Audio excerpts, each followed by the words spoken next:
Allah's the greatest.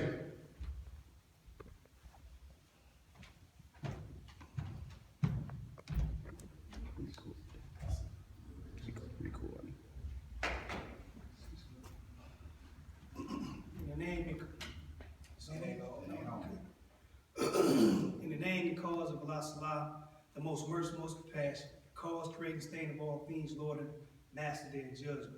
I'd like to greet all you brothers and sisters, greeting Masi Salah. Which means may the peace and grace flows directly from the throne of the Most High God, Allah Salah, be with you in today and forevermore. While we are here today, my message is simple, and it's titled, The Winter is Coming.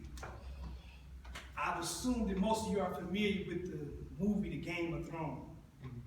And when they say the winter is coming, it's for a purpose.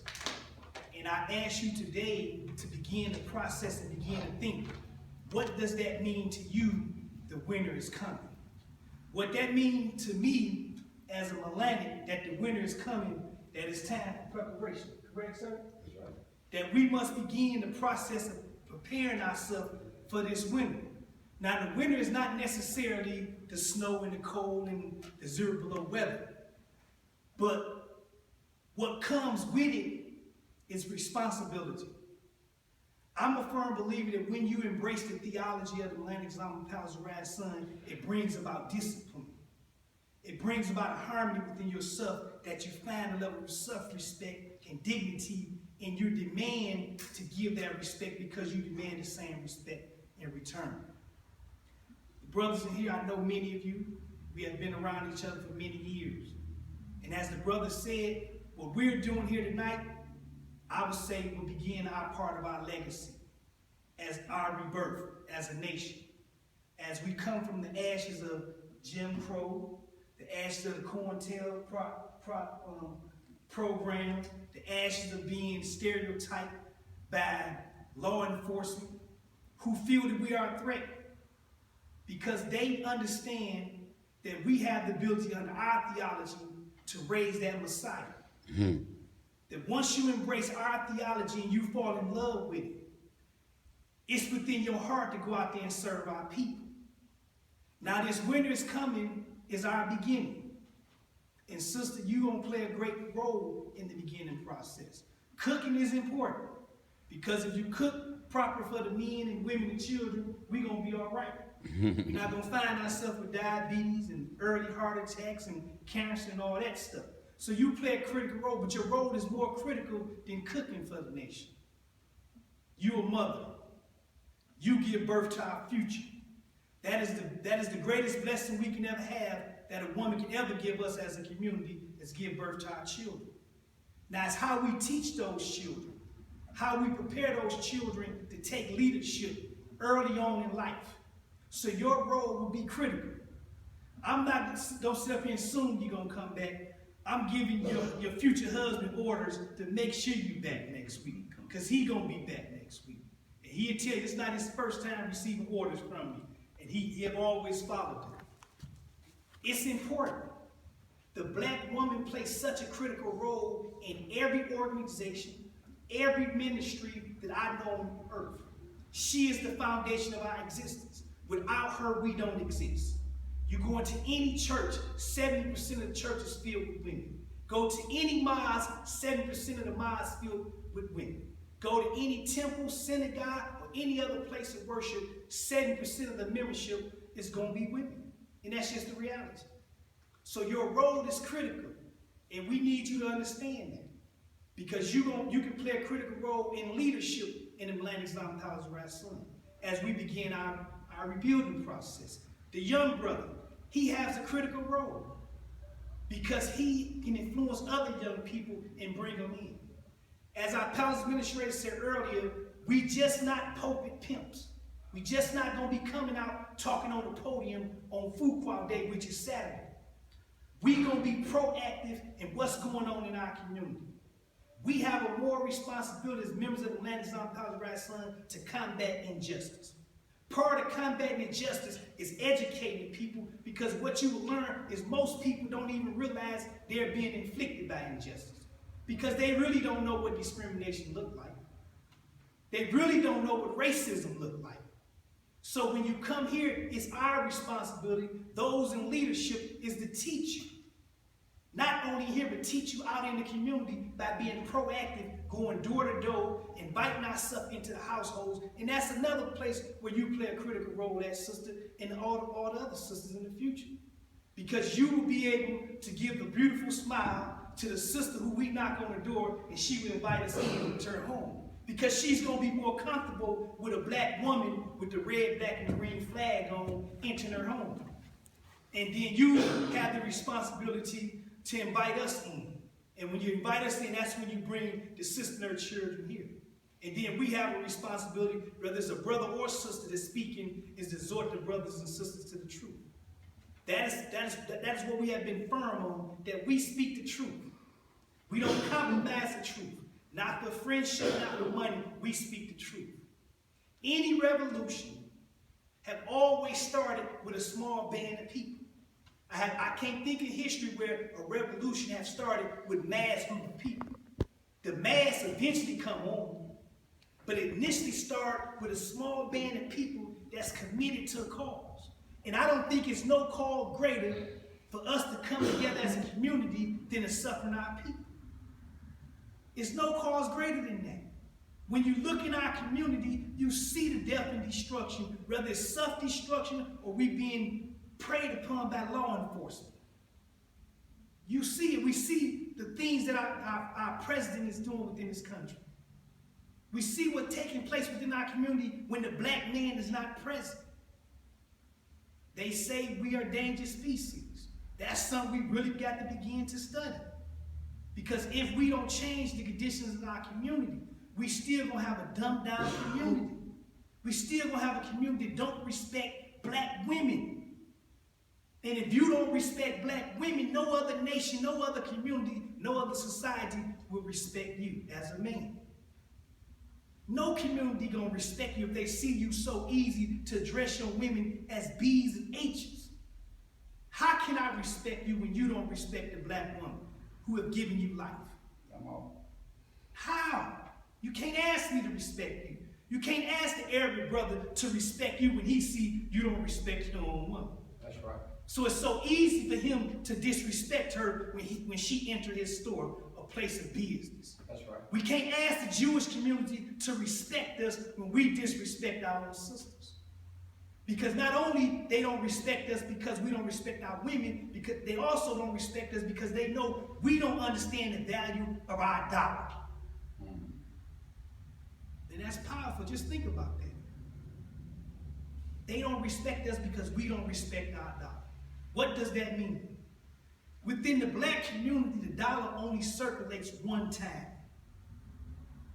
And after it circulates from his pocket to the store, it's out of our community. Within the Jewish community and some white communities, their dollar circulates 10 times. So that means if you own a business, I own a business, Brother Reynolds X own a business, Brother Nephew own a business, our dollar circulates amongst us 10 times before it ever leave our community. Because I go to Brother Reynolds X, buying black, and I buy my milk and my bread from him.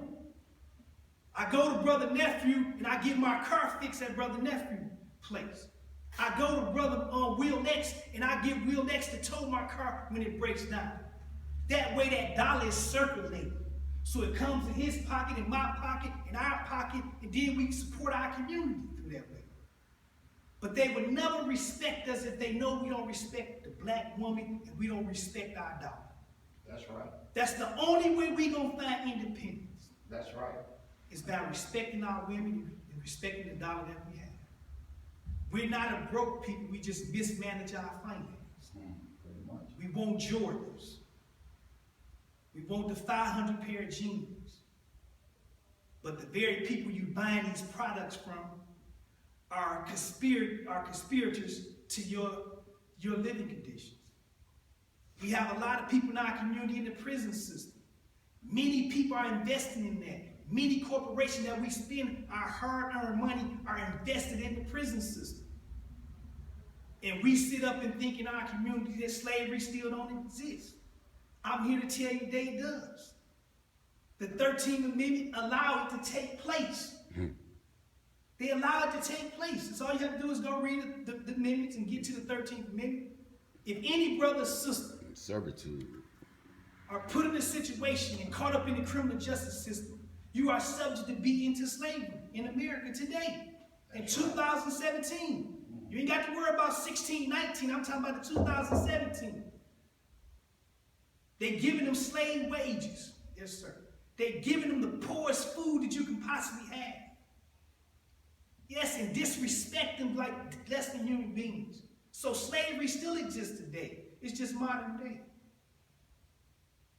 So if we want to gain the respect, not so much from the people, but it's about self-respect and self-dignity. We have to have integrity and don't compromise our integrity. We have to build a brother and sisterhood that when it say united we stand, divided we fall, damn it, that's what we really mean. That I want for my brother and sister what I want for me and mine. That's right. See, I can't drive a Cadillac and my brothers and sisters are walking. Something wrong with that. I can't be living in this big old mansion and my people are living in hell right here in this hood over here in this community. No, I have to want better for my people. So I make the sacrifices. Because I know it's bigger than me now. And that's why we ask the brothers and sisters to come home. It's our time. I cannot think of a better time than now for us to rise from the ashes of being stereotyped, of being targeted by the federal government and state government because they feel we're a threat. See, if you have the ability in your theology, which is our teachings, to take brothers and sisters who were drug dealers, pimps, prostitutes, everything, and transform those brothers and sisters' lives that they become productive citizens, you become a threat. You become a threat to the mass incarceration conspiracy against our people. You become a threat to the failed educational system within our community. We have to take this opportunity and use this space to educate our people. On Saturday and any other day and time, we out in the community. We must show up. We must get on the phone and invite our people. We are not traditional religious brothers and sisters. We're not that. We don't profess to be holier than that. No, we're not that. When you think about the biblical scriptures, Prophet Jesus, peace and blessing upon him, he did not desire the company of all these supposed to be righteous people. He was in the valley. The scriptures speak about the dead bones in the valley. That's where Jesus was at. Jesus was in the prison. He was on the block where the poor people were.